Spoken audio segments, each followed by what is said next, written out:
ஆண்டவர் இயேசு ஒரு நாள் சென்று கொண்டிருந்த போது வரி வசூலிக்கும் அலுவலகத்தில் மத்தேயு என்று சொல்லக்கூடிய ஒரு மனிதன் உட்கார்ந்திருப்பதை பார்த்தார். இயேசு அவனிடம், என்னை பின்தொடர்ந்து வா என்று சொன்னார். உடனே அவன் அவரை பின்தொடர்ந்து சென்றான். இயேசு மத்தேயுனுடைய வீட்டிற்கு சாப்பிடுவதற்காக சென்றார். அப்பொழுது அங்கு யூத மதவாதிகளும் குற்றம் புரிந்தவர்களும் வரி வசூலிப்பவர்களும் கூடியிருந்தார்கள். அந்த காலத்தில் வரி வசூலிப்பவர்கள் மிகவும் தாழ்வாக கருதப்பட்டார்கள். ஏனென்றால் இவர்கள் அரசாங்கம் விதித்த வரிக்கும் மேலாக வாங்குவார்கள்.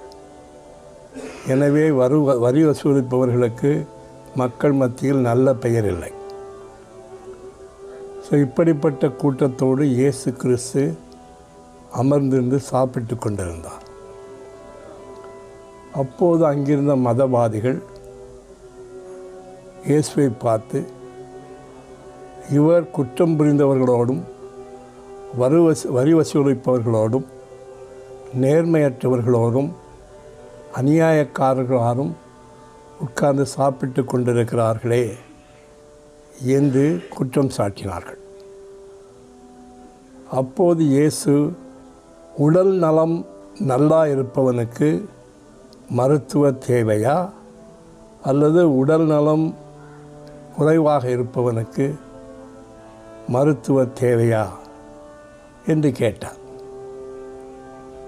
உடல் நலம் குன்றியவர்களுக்குத்தான் மருத்துவ தேவை என்பதை அங்கு கூடியிருந்தவர்கள் புரிந்து கொண்டார்கள். இயேசு கிறிஸ்து இந்த பூமிக்கு வந்தபோது நல்லவர்களை தேடி வரவில்லை, நேர்மையானவர்களை தேடி வரவில்லை, குற்றம் செய்யாதவர்களை தேடி வரவில்லை. இயேசு கிறிஸ்து குறிப்பாக குற்றம் புரிந்தவர்களை தேடி வந்தார். வரி வசூலிப்பவர்களை தேடி வந்தார். அநியாயக்காரர்களை தேடி வந்தார். நேர்மையற்றவர்களை தேடி வந்தார். இவர்கள் எல்லாருக்கும் இயேசு தேவை.